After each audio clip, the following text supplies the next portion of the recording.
all for being here, and just wanted to let you know that afterwards we have complimentary beverages and refreshments in the back. Please join us.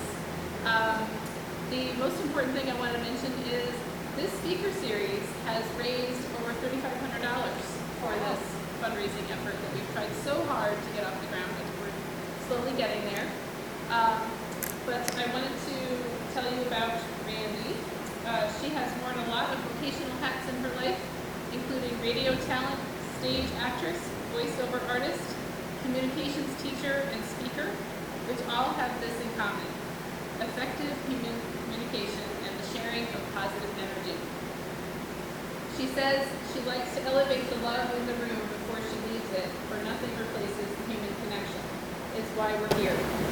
She's the author of the acclaimed book, Ben Behind His Voices, One Family's Journey from the Chaos of Schizophrenia to Hope, and is working on writing Happier Made Simple, a book that is taking much longer to write because the wonderful distraction of playing with her 3 grandbabies, ages 1, 2, and 3.5. Please welcome Randye.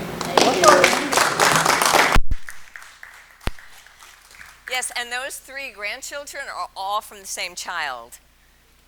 She had 3 kids in 2.5 years. It's like triplets with different sized diapers. So welcome to Happier Made Simple, and you're welcome to come on up more toward the front. If you're happy back there, that's fine too. Tonight we're going to talk about happiness, discover some things about happiness. We're going to share things about happiness, and I want you to come away with quick fixes for happiness. How many of you would like to be more happy? Pretty much everybody. That's why you're here tonight, right? Unless you know me personally from the radio station and you came to support me, which I appreciate. What have you ever tried in order to increase your happiness? Name something. Retiring. Good. What else? Enjoying the little things. Super. We're going to talk more about that. That works. Does that work? Awesome. Has any of you ever bought a book about how to be happy? No? Wow, that's unusual. You have. So here's my question to you. When you bought that book, did you finish it, or did you read 1 or 2 chapters and put it on the shelf? How many of you finished a book on happiness, cover to cover? Nobody. Who read the back cover or the front cover, maybe 1 or 2 chapters, and said, "Ooh, I got it," put it on the shelf? That is the standard American response to most self-improvement books, which is partly why I've hesitated to write mine, although I want to write mine very difficult. I always wonder when, can everyone hear me okay, by the way? Because we don't have a microphone, I'm trying to project. A lot of my work has to do with happiness, and what I have found in the happiness movement is that so many people that I meet never crack a smile. They never crack a joke. They're so serious, and the happiness books are like 300 pages of theory, and I can't get through it. I think the easiest one is, by the author of Charlie Brown, Happiness is a Warm Puppy. I can probably get through that one. But most of us buy a lot of happiness books and want to be happy, when one of the first secrets is not being happy, but just happier. Can we be happy all the time, 100% of the time? Is anyone here completely joyful every second of every day? I didn't think so, and me neither, and that's not the goal, because without contrast, how would we even know that we're happy? So what I want to talk about tonight is just a few things you can do in the moment. We're all very different, and if you can meditate for 30 minutes a day, God bless you. Who here can make it through a yoga class? Yeah? Good for you. You're a better man than I, Gungadin, because this is me in a yoga class. Oh my God, how many minutes have gone by? Oh God, only 3 minutes, right? Say, I can't, it's too boring. I get it that it's probably helpful, and we're all very different people, and if meditation and yoga work for you, God bless you. Hopefully what I bring to the table tonight will bring a little bit of a different perspective to add to that, but for many of us, reading a 300-page book on happiness doing hot yoga. I think we're doing it tonight in here. So take a stretch and we'll sweat and we'll call it a hot yoga class. Or finding time to meditate 30 minutes is very difficult. What about gratitude lists? Anyone here ever tried to do a gratitude list? Yeah. How long did you keep that up? About a month. Oh, wow, that's really good. A week? Anybody still doing it and doing it every day? It's another thing that's like a gratitude list where you make a list in the morning of everything you're grateful for and a list at night. A lot of these things just require so much commitment that we can't continue to do it. So I have a little exercise for you right now, and it starts with the piece of paper I gave you. Can you locate a pen in your purse? You've already got one. Wonderful. Pen or a pencil. I don't have any, so ask a neighbor to give you one if you don't have it. Thank you. Well done. Well done.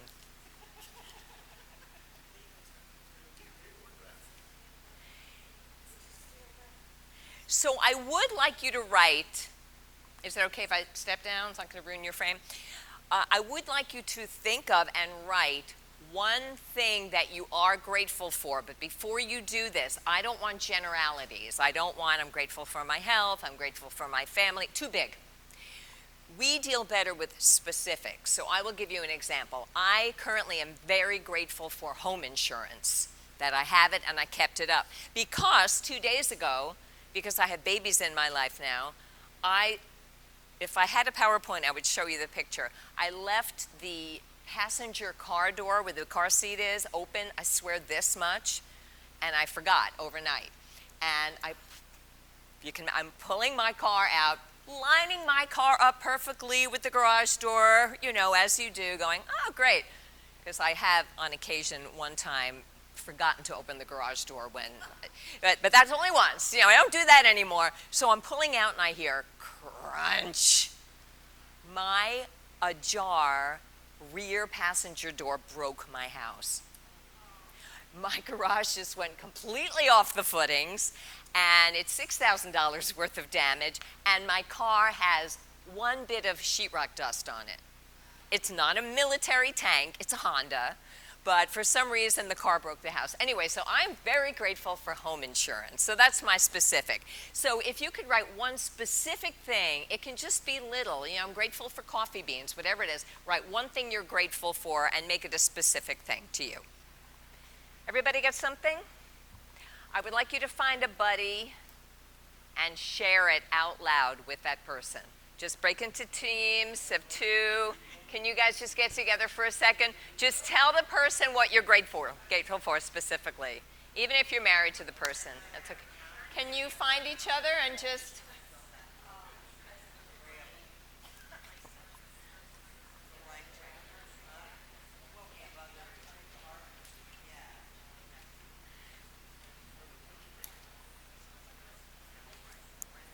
So this is just like a 1-minute exercise. Each of you get a second to do that.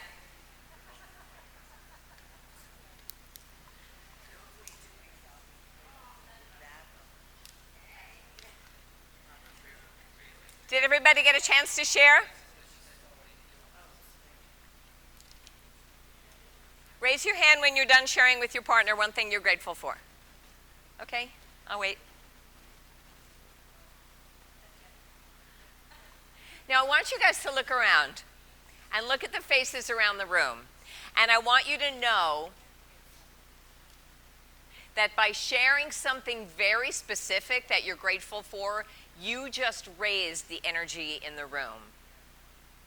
Totally. The smiles are greater just by thinking of something you're grateful for and sharing it with someone else. Those 2 things, you've raised the energy level in the entire room. Every group has a personality.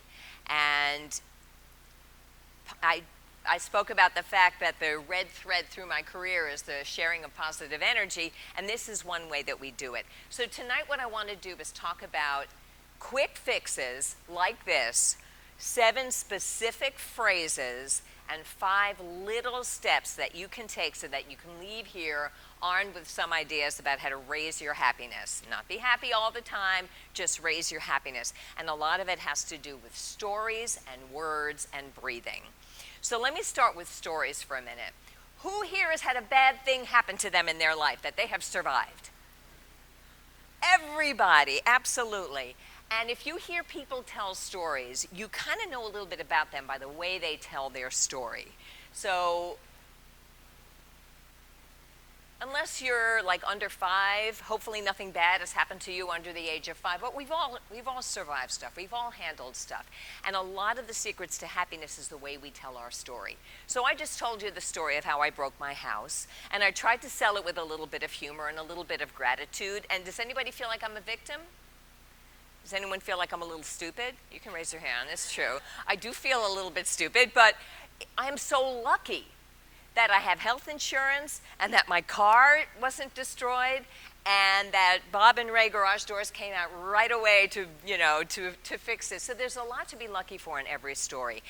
And the way we tell bigger stories than that and the way we perceive bigger stories than that is the key to our happiness. So I'm going to tell you very, very briefly, and I know here in Killingworth you've just had an incident in the news where someone with a mental illness attacked his mother. Is that true?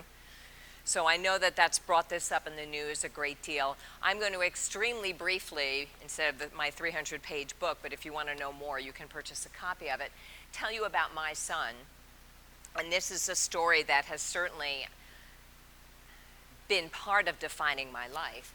My beloved son, who I call Ben in the book, and a couple of people here knew him when he was younger, developed schizophrenia in his mid to late teens. It took 5 years of chaos before we understood that it was schizophrenia and not a tough adolescence and not just a question of too much marijuana and not just a stubborn Taurus kid and not just a kid who should have been born in the 60s and all the things we thought would fix him. It took 5 years of chaos before we got a diagnosis, and then 4 to 5 years of trying out different treatment. And that's a very short version of a story that was very heartbreaking for me. I spent a lot of time crying, but I'm also very lucky because right now my son is in treatment reluctantly. However, every day he takes his medication. And with a severe mental illness like schizophrenia, he is working, he is off of disability, he is a waiter in a restaurant 7 nights a week, and he's so good that people go on to Yelp to say how great he is. He leases a car, he pays his own bills, and if any of you have anyone with a mental illness in your family, you know that ordinary is a miracle. He also drives us nuts. His room is a pigsty, and there's a lot that I could complain about, but I know where else he could be, and I know where else he has been. And so I consider this story a story of hope. I hope for more treatment, but right now I have a son who is part of the family when I feared he wouldn't be. So I could spend the rest of my life going, woe is me, one of my kids isn't well, and it does suck, I'm not going to lie. However, most of the time I choose to tell a version of the story that has hope in it because I feel like that can help others. So when you think about a story that you've got or something that happened to you, and we've all had something, a lot of the way we perceive ourselves and the world perceives us, either as a victim or a victor, is the way we tell that story. So one theory, one thing I want you to come away with is, are we our stories or are we the way we react to our stories?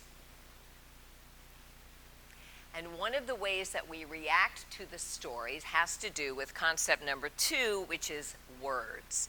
Now, everything I've done, radio personality, audiobook narrator, podcast host, stage actor, improv actor, grandma, it has to do with words. Words are very powerful. And I want to, you'll have the handout, but I want that to be like after the fact you can look at it and you don't have to follow along on the handout. I want to introduce some concepts, very simple words of self-talk that can get you through tough times and raise your happiness. Do you believe in the power of words? Do you believe words have power? For instance, if somebody calls you stupid or somebody calls you silly, What's the difference? Silly's not so bad. If my grandchild calls me, oh, silly grandma, it's cute. If she says stupid grandma, she's getting a timeout. Words matter. Think of should versus could. Oh, I should put a coat on. Oh, I should only eat protein. Versus I could only eat protein. Or I could put a coat on. That one letter change from an SH sound to a C sound, from should to could, makes it gentler on ourselves. The minute we tell ourselves, or anyone else for that matter, you should, or I shouldn't eat that brownie, what's the other half of your mind want to say? But I want to eat the brownie, exactly. So should is a very like parental, scolding parent kind of word, which is could is a choice word. I should go to bed early. I could go to bed early. And then we treat ourselves like adults. So words really do have power. And the reason for this is that with the privilege of watching children grow up again, I remember how important words are. And what does your mother say when you're about to hit your brother? Use your, what? Words. Oh, I thought you said fist. No. Use your fist. Well. Use your fist. No. They say use your head and use your words, because one of the hardest things for little kids, and I'm watching this again, is when they don't have the language and they don't know how to say what they want. They only know how to say by crying and hitting. And so words are very, very powerful. And as we grow, we learn to associate certain things with certain words. We call this in psychology bridging associations. We create a bridge from a word to what we think that word means. And so the words we say to ourselves become very important, because it's not just words, it's everything we connect to them. So words are extremely powerful. Now the 7 mini mantras, and what I mean by mini mantra is you say them in the moment when you need them and you forget them, instead of meditation, which I'm just not capable of, but maybe you are, and you can use it as much as you want. But a mini mantra is a phrase we can learn to replace another phrase we may have used in the past that gets us to a happier place. So I'm going to ask you to write one more thing down, and then I'll get to the 7 mini mantras. So I'd like you to think about your life and things that you have to do, and just write down a sentence true to your life that begins with I have to. Like, oh, I have to go to the gym, I have to go to work, I have to clean the house, whatever it is. So can you all think of a have to in your life? Okay, write down one. Write down one, I have to. Remember, this is self-talk. So I have to.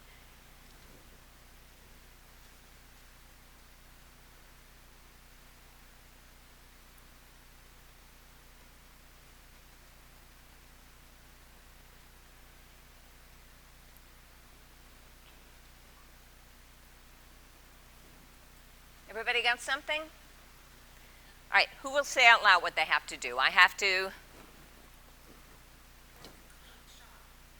clean shop. Work a clean shop. Work, clean, oh, 3 things. Oh, you made a sentence with 3 things. I have to work and clean and shop. Okay, what else?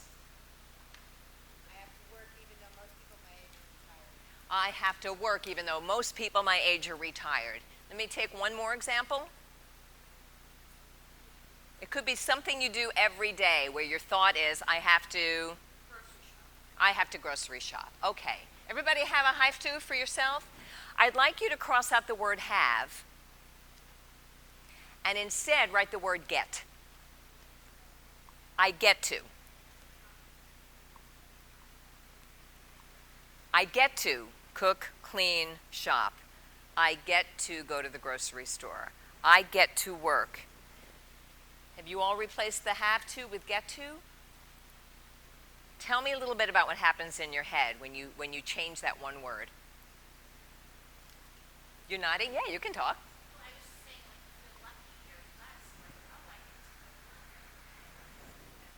feel lucky or blessed. I love that. So you're trying to trick yourself. So how long does it take before you believe it? Good question. I don't know, but it's a start. It is a start. Because words, as I said, words have bridges to associations. And the world gives us the materials for the bridges, but we give ourselves material as well. So the next step would be if you say, I get to, then what would the next thought be? I get to go to the gym. Oh, I'm so lucky that I can afford $20 a month to go to the gym. I'm so blessed that I have a house to clean. You know, the next thoughts that come to you as a result of I get to are going to be very different from the next thoughts that come to you as a result of I have to. You had your hand up. Test or an opportunity. Yeah, exactly. So, and these are all concepts we've heard before. I'm not going to say anything new tonight you haven't heard. But what I want you to know is that a simple word change can spark an entirely different reaction to things that happen to you. So we're good with the power of words. So we have our stories and how we react to them, the power of words, and the last thing is breathing. Something we all do every day. But let's do it consciously right now. So everybody just shake it out, take a breath. And I'd like, as a room, for you to take a deep breath in through your nose if you don't have a cold or anything. And then out through your mouth. And I'd like you at your own pace to just do that 3 more times. And as you're doing it, just, if you feel any tension, just shake it out, lower those shoulders away from your ears.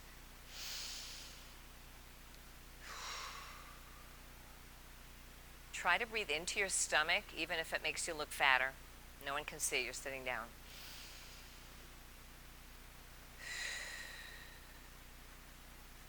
And one more.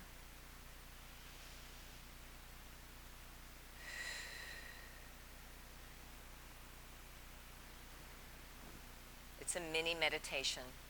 And when we do it as a group, it feels like a group meditation. And I recently went for some vocal therapy because can you hear me okay in the back? I realize I'm not projecting enough. I had a sinus infection that would not go away, and in my business, if I can't talk, I lose the money. So I went and then they sent me for some vocal therapy, and she told me 4 breaths resets your nervous system. Now, I haven't found anything online to corroborate that, but still, a doctor said it, so I'm good with it. But think of it, do you feel a little bit calmer? Sometimes just breathing, just breathing, and ideally through your nose, and the yogis will tell you about alternate nostril breathing, and there's a lot of things to it, but even if you just 2 or 3 times, it'll buy you time to handle whatever is happening to you. And so, conveniently, the 7 mini mantras I'm going to give you, which have to do with 7 concepts, spells out the word breathe. How amazing is that? So that's going to be on your handout, and I want to give you some simple, momentary mantras you can use as necessary, like I get to just instantaneously make you a little bit happier with your mood. So breathing is good. You know how any of you used to be smokers? I know no one does now. And do you miss your smoke breaks? Good. I'm glad. But I know when I used to work in offices where people smoked, they would go, since you can't smoke inside, they would go outside for a smoke break. And I'm like, why can't I go outside for a breathing break? Because it's all you really need to go outside, take a minute, take deep breaths. Because I've never smoked, but I would imagine that the intake of air and the exhalation of air is part of the appeal. I mean, ex-smokers, is that true? No, it's the nicotine. All right, so what do I know? I know nothing. But breathing break. Take a breathing break. Go to the ladies' room or the men's room or at your desk and just breathe 2 or 3 times like this. It'll kind of reset your nervous system and is something that's helpful. So, 2 simple secrets about happiness, by the way, that I heard from other sources that I'm going to share before the 7 mini mantras. And the first one is raise your gratitude, lower your expectations. This is happiness in a nutshell. Raise your gratitude, lower your expectations. when it was clear my son would probably never get married and have a family, I could spend my whole life saying, poor me, or I could say, well, this is a new reality of his life. I'm really lucky he's working. So I've lowered my expectations. And you know, parenting is all about that, isn't it? Lowering our expectations, because we think we're going to have the perfect children and they're going to do what I thought when I had a son I was going to raise the perfect man. Show the world how to do it right. And then guess what? They have their own personalities. And so you learn to lower your expectations. You keep your standards. I want my children to be nice and happy and kind to other people and pay their own bills. Those are good things. But sometimes our expectations are way up here. So asking myself, am I expecting too much? Like, you know, even tonight, this is great. I'm so glad you all are here. I had no idea what to expect. Would it be 10 people? Would it be 100 people? I don't know, but either way, I'm happy. I'm just so happy that you're here. My hope, which is different from an expectation, is that you'll have fun. We'll get to know each other. Maybe you'll take one or two useful things away. So one secret to happiness, in a nutshell, raise your gratitude, lower your expectations. I know so many families that fall apart because somebody doesn't live up to expectations. And the other one is, as we talked about stories, it's not what happens to us, it's what we tell ourselves that it means. Okay, and one quick thing to mention in this world of connection is that, so we got B, okay. There it is.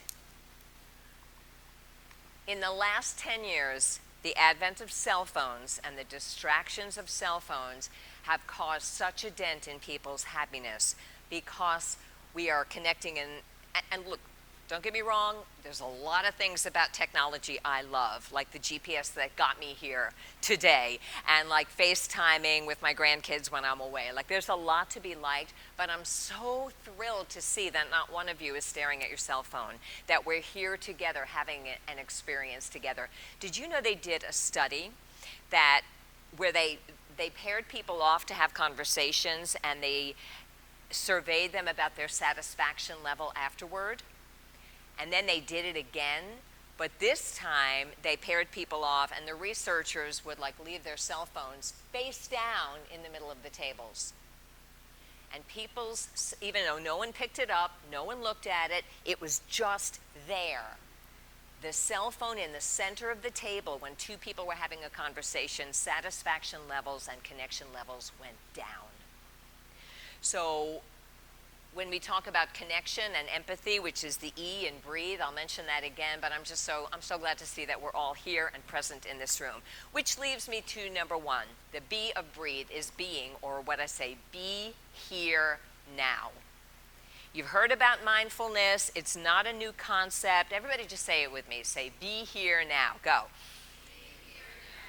This is just a mini mantra that you can use any time of any day to just stay in the moment. One of the key things research has shown about happiness is that it decreases if we're not in the moment. Now, that's not to say that we don't plan ahead for a vacation or we don't think back to wonderful memories.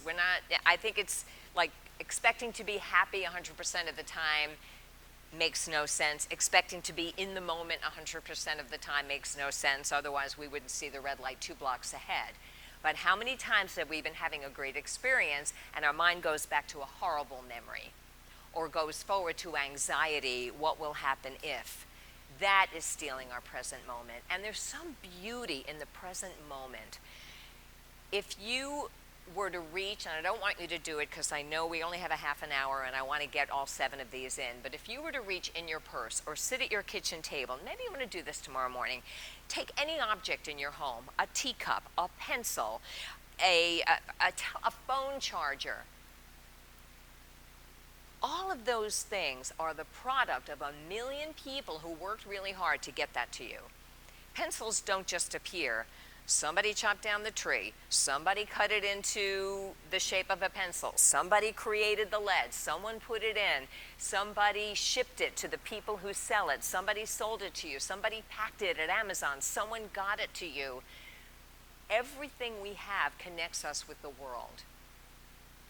And so when we're here in the moment, part of that is realizing that no one is an island. We are all part of each other, even in the objects that we use. So be here now can work if you're vacuuming. How many times are you mindful when you're vacuuming? Like never, just like, when is this going to be over, right? But just for a moment, if like, you know that satisfying sound when something, you just suck up some dirt and it goes clink, clink, clink, clink, clink, and you're like, oh, I cleaned my house. Just for that moment, say, you know what, be here now. And be here now will spark so many other thoughts like, wow, my electricity is working, or wow. So I had 3 years ago, I had 4 accidents in a row where I lost the use of one leg and one arm, and you haven't lived till you've tried to vacuum with a walker like this, and a cane, and a vacuum. So now that I can vacuum with 2 arms and 2 legs, I'm like, this is awesome. And I'm not happy 100% of the time, but if you just say, be here now, just for the moment, smell the coffee beans as you're grinding them.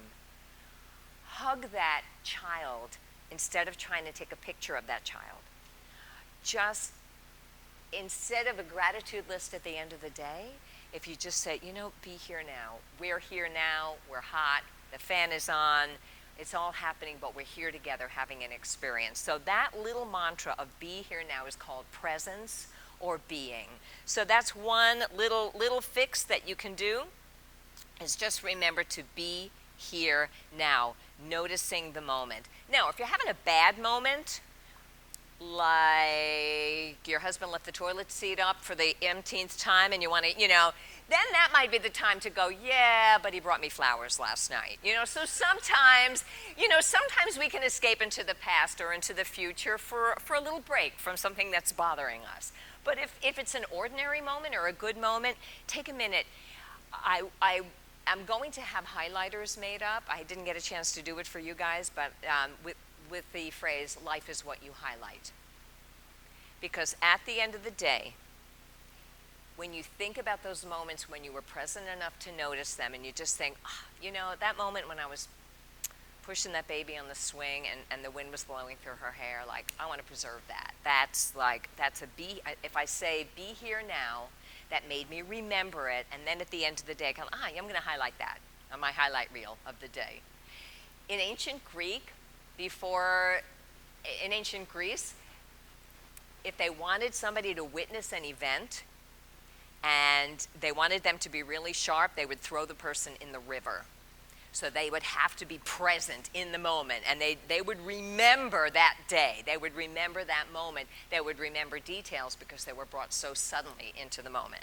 So notice the moment, be here now. Can somebody tell me what time it is so I know how we're doing? Are we good? 10 after 7. Okay, so can you do 10 more minutes? I'm going to finish all 7 of these. Okay. So the R for breathe is for reality. So we have being and we have reality. Or reality, I like to use, and I'm telling you, this got me through so many crises with my son. And that phrase is, I did not make it up, but I use it a lot. It's just, it is what it is. It is what it is. Have you ever said that to yourself? Calms you down because it takes that expectation away. Do I wish my son could get cured tomorrow? You bet. Do I wish he would clean up his room? I might have a little control over that, but not, But the fact is he does have schizophrenia, and the fact is that does suck. And I do wish he didn't have it, but he does. And so we have to live our life according to what we have to do with the reality of his illness. And the way I stop feeling sorry for myself is I say it is what it is. And often I follow that with, now what? Because there are things you can do. It is what it is. He does have the emotional mentality of a 17-year-old and he's 37. Now what? I can still tell him that if he doesn't clean his room, I'm going to throw all his dirty clothes in the garbage. I can still do that, but I can't wish away his schizophrenia. So if you like 3-word phrases, you can say it just is. That's a shortcut phrase, but I just like it is what it is. It doesn't mean you have to take everything life punches you in the face with, but the realities of your life, I'm getting wrinkles. It is what it is. I can go like this in the mirror all I want, but I'm not getting a facelift, and so it is what it is. Now what?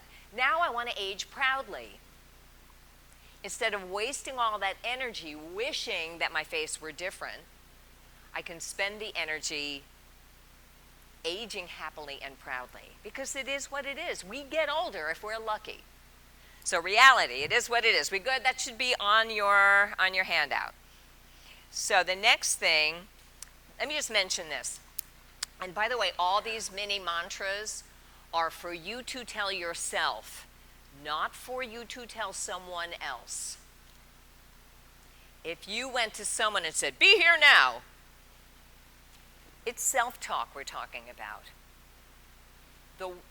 The thing I hated most when I was recovering from those 4 accidents in a row was someone telling me, "Oh, Randye, be positive," because I was already telling myself that. And my friends who have cancer say the same thing. Don't tell me to be positive. I'm telling myself that. Just trust me that I've got this. Everyone's different, but this is self-talk. It's not advice you give someone else. Does that make sense, or does anyone disagree with that? Makes sense. So it's self-talk. So with that said, before we leave the R for reality, it is what it is. Let me just clarify that it is, oh, I'm stuck in traffic, it is what it is different from, oh, my mother died, it is what it is. There are certain things that happen to us that require processing time. We can't just, the fax machine's not working is very different from my dog died. You need time to have a little pity party sometimes, but how long will that pity party go on? So that's one thing. We've all had that person at work who's stuck in traffic, and that's all we heard about all day long, right? And that they're just making themselves a victim. Their processing time is taking a little bit too long. So allow yourself that processing time. Even with the grandbabies in my life, when they're crying over, usually one sibling has it and they want to turn, if we just say, yeah, it is very frustrating when you can't have what you want, that calms them down a lot quicker than telling them. Say, yeah, that is really frustrating. And sometimes they go, I wish we had 5 of these so you could each have 2. So acknowledging your own feelings is important. Dwelling on them spreads negative energy, but don't expect yourself to never feel anything. That's not the point. So it is what it is after you've had processing time if you need it. And then you can say, now what? Okay, so next we have E, and that is for empathy. So we've talked about connection. We've talked about that we're all part of the world. I used to teach diversity for the Anti-Defamation League, and the opposite of judgment is understanding. And so just being a part of the world, and the 3 words I use here are, how about you? I feel this way, how about you? In this political climate, and I don't know which way you lean, and it doesn't matter to me because our experience tonight has absolutely nothing to do with your politics, but I think we can all agree that we're spending a lot of time in this country judging each other and not understanding each other. Can we agree on that? And so I think, from Congress down to the people in the office, if we just take time to listen to each other and understand each other, I think we would learn a lot. So the E is for empathy. It's about connection. It's about teamwork. It's about choosing love. It's about listening to each other. And that's a far cry from me, me, me all the time. Community is something, we talked a bit about smartphones, and community is missing for a lot of people. As I was driving up here, I had no idea where I was. I'd never heard of Killingworth, so I'm like, I'm just going to... And I passed right by Camp Laurelwood, which is in Madison, like right down the road, down on Route 80. And I'm like, oh my gosh, Camp Laurelwood. My daughter went there. She met her husband there. And one of the things I love about summer camp is the kids aren't allowed to have smartphones. And you walk around the camp and you see kids actually sitting on a log talking to each other, making up songs, having actual conversations, doing a pickup game of something. And in this world, we're just beginning to explore the effects of digital communication on our kids. But I love that on this hot, hot night, you came here to support your church and the restoration and maybe hear a little bit about happiness. We're having connection, we're having community, and all researchers of happiness. And by the way, you can get a master's in positive psychology if you want. That's another way to make it complicated. But one of the secrets is connect with people. Just get out, talk to people. You're in a dog walking club, you have nice conversations when you walk your dogs, right? Without actual face-to-face communication with people, our happiness level goes down. And one of the ways to get along with more people is to have empathy. But we're quick to judge. So if you were riding along and the person in front of you is stopped at the red light, so you stop, and then the light turns green and they don't go, what do you think? What's wrong with that, right? Those idiot, you know, and you honk your horn. What if it happened twice and the light went red and the light went green again and they still didn't go? Now you're mad, right? What if you got out of your car and you look in and you see that it's a mother trying to calm her baby who is vomiting? Are you mad anymore? Because now you have empathy for the person and you realize they weren't trying to get you angry. They were having a problem.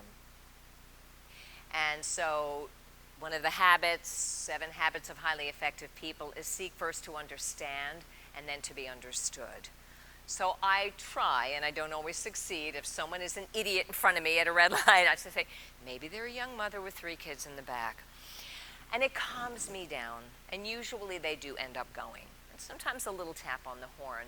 But when we're missing empathy, we rush to judgment, and when we rush to judgment, we isolate ourselves from each other, and our happiness goes down.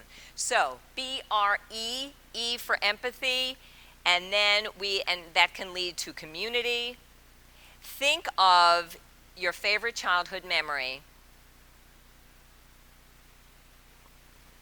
Think of a favorite memory you hope your kids have. Do any of them involve video games, computers, or smartphones? Or television, for that matter?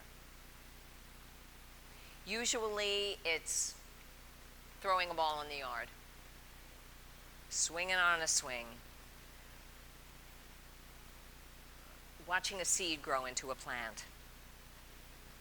So, thinking of the things that give us happiness and connection, the more of those things we can do, the more we simplify, the better. Okay. B-R-E-A. A is for appreciation. So my 3-word phrase is, this is good. Everybody say that with me. This is good. If you walk into your bathroom and the wallpaper's peeling a little bit and it doesn't quite live up to HGTV standards. Anybody have that? Who watches HGTV? Okay. When I watch that for about half an hour afterwards, I hate my house. Because they're encouraged to go through and go, oh, wow, all the countertops are the wrong color. We're going to have to change that. And appreciation is key. And we've mentioned it already. I'm not going to dwell on it. But, gratitude, I don't have time for gratitude lists. I don't want to make time for gratitude lists. I don't want to do that much work. But I can walk into my room and go, this is good. I can put on an outfit and say, this is good. I can be appreciative of that fan. Just those 3 words, this is good. Or if you're having a tough day, say, where can I find the good? But appreciation of those coffee beans you ground. Who grew them? Who shipped them? Who sold them to you? Appreciation can expand to the whole world. So the A in breathe is for appreciation and a simple mantra of this is good. And it can calm you down. We live in a world where we are taught to hate ourselves, so we will buy things to make ourselves feel better about ourselves. If you looked at an issue of Women's Day magazine in 1920, and I have it here on the PowerPoint I'm not using, if you want to look at it later, I found it. From 1921, it was a beautiful picture of a baby and Women's Day. That was it. If you're at the supermarket and you see Women's Day magazine, what are you likely to see on the cover? Titles like, How to Lose Weight, How to please your spouse in bed, how to simplify your home. Every single one telling us we're not good enough the way we are. Another book in the back of my mind is called I'm Not Buying That. How we're taught to hate ourselves so they can sell us things. So again, realize bridging associations, we have been conditioned. We all grew up with commercials, true? We have been conditioned to buy more because, and it, if we have a problem and they can offer a solution to that problem, yay. But if we don't have a problem, they have to convince us we have a problem so they can sell us the solution. So just be aware that we are bombarded every single day. And one quick antidote is say, this is good. I like my 1950s blue tile in my bathroom. Maybe I want to change them next week. I could, no, should. I could change them, not I should change them. So for appreciation, a simple 3-word mantra is, this is good. And that will help you. Okay, so that's appreciation, Women's Day. And the T is for trust. All right. Sometimes, ever have one of those nights when you can't sleep and suddenly everything's going through your head of everything that could go wrong? And what if I don't catch the plane? And what if my credit card, I max it out? Or ever have one of those nights with anxiety? A simple mantra that can help is just all will be well. All will be well. It doesn't say when, it doesn't necessarily say how, but it can get you to sleep. Who here has lived through something tough? Keep your hands up if you're still here. You're still here.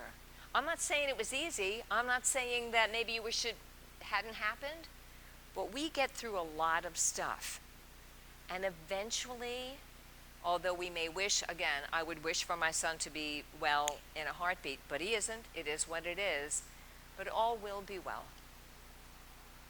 And that's a phrase that can help you in a time of anxiety. So the T for trust, whatever your spirituality is, if it's, I'm assuming we're in a church, could be Jesus, could be just Allah, could be anybody, could be just universe, could be whatever. If you think there's a plan, if you don't think there's a plan, but somehow there's something greater than us and all will somehow be well. We may have to do a lot of work to make that happen. But all will be well can get you off the ledge and get you through. So now we get to the H. So H is for humor. And as a morning radio personality, this is what I learned.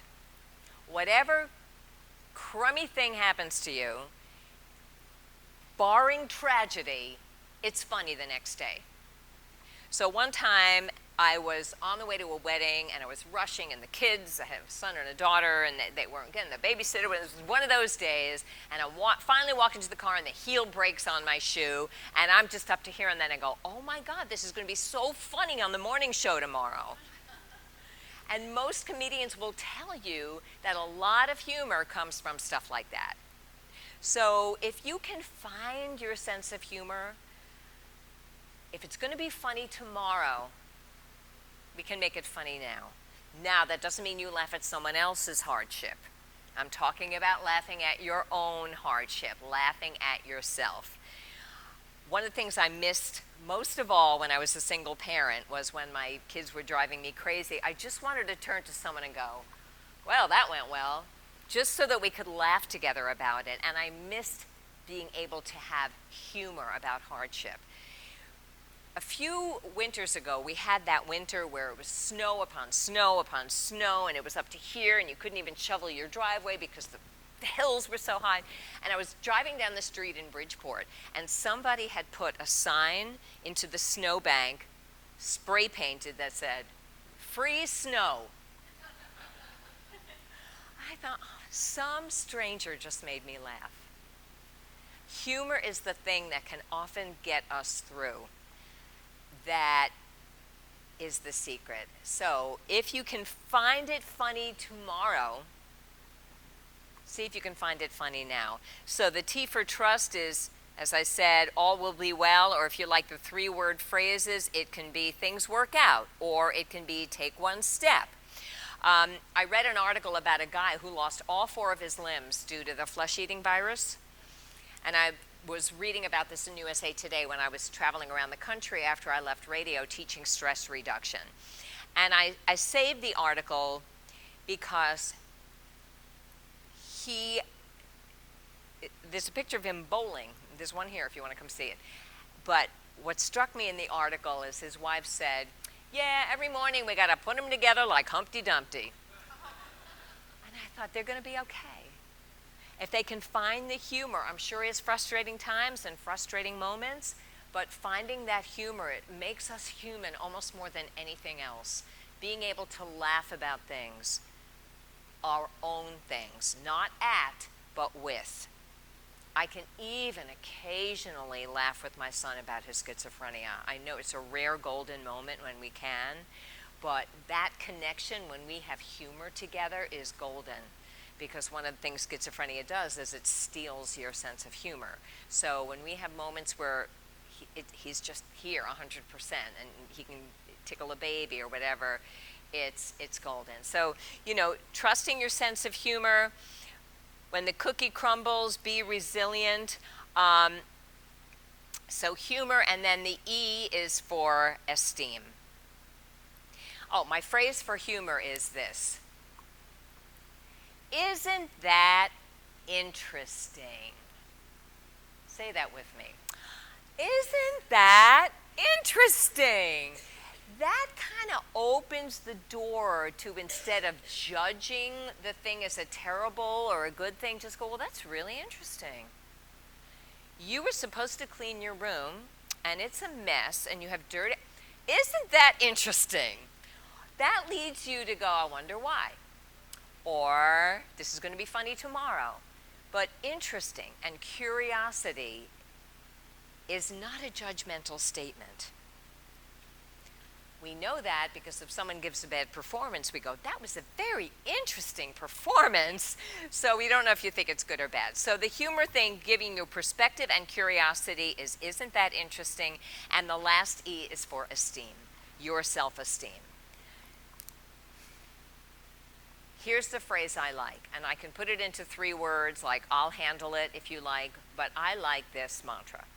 Whatever happens, I'll handle it somehow. You want to try that with me? Whatever happens, I'll handle it somehow. Or we'll handle it somehow. Because you all raised your hand, you've been through stuff. And you all raised your hand that you're still here. And whatever's going to happen in your life, you'll handle it. You will. When you tell yourself that, it's much more truthful than it's all going to be fine. And I know I just told you to say all will be well, but that's a more generic, like it'll all kind of work out in the end, but I can't tell you for sure that your plane's not going to be late. I can't tell you for sure that when your kid gets their driver's license, they're not going to have a fender bender. I can't tell you that. When my daughter was having trouble conceiving, which seems like a joke right now, but it wasn't at the time, I never told her, don't worry, you'll get pregnant, because I didn't know that to be true. I said, your baby will find you. So I didn't know how she was going to get a baby, but I believed all will be well, and I said, your baby will find you. And she told me that gave her more comfort than all the platitudes in the world. So when we're worried about something, worried about bills, of course we got to do the work. We've got to do the work. It isn't all about mantras, but we can begin with the words, whatever happens, I'll handle it somehow, because I have, and I will. So those are in your handout on the top corner are the BREATHE momentary mantras. If you catch yourself in self-talk that's like, oh, I'll never get a job, or I have to go to the gym, just notice if you're using any words that are leading you down that bridge to thoughts that aren't going to serve you. And here are things you can replace them with just from the power of words that might lead you down another path of feeling better about your moment. And feeling better about those moments add up to feeling better about your day, not 100% of the time, but more often. and lead you to feeling better about your life. So your mom was right. Use your words, just choose them carefully. Thank you.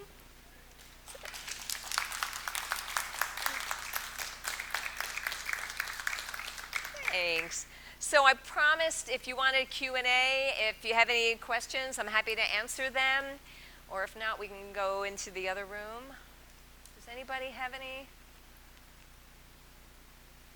I covered everything so well. Any questions? Yes. My own faith? I believe no one really knows. I don't think faith or religion is separate. I have faith that there's some kind of plan somewhere, and I don't really know what it is. I don't think I'm powerful enough to understand it, nor do I think I have to understand it. My job is to live through it. So I believe that in the end, whatever that end is, it's all going to make sense somehow. Whether it's heaven or a light at the end of the tunnel or whatever it is, I think there's some kind of plan somewhere. But we have to work it together. As far as organized religion, if you can call it a religion, I'm Jewish. So, so it's my faith. I don't call it Jesus, but I call it universal love or something like that. Thank you. Isn't that interesting? But I have total respect for anybody who believes something different. If it works for you, I think it's great. The only trouble I have with organized religion is when one religion tries to convince another religion they're wrong. If we're all just together trying to love each other and be good people, that's my feeling is that's great. I love to be around people who want to gather together. Peace be with you. Let's love each other. Let's work for a better world. Ultimately, that's community. And so I love to speak at churches and mosques. And one of my favorite things is interfaith events. We do an interfaith Thanksgiving in my town, and the pastor in charge of it goes, okay, for my Muslim friends, we got a room down the hall, and you can face east, and east is over there. And she just acknowledges everyone's beliefs, and that works for me, to let everybody, as long as we don't try to fight about what we believe, we should all be good. So, you're welcome. Yeah.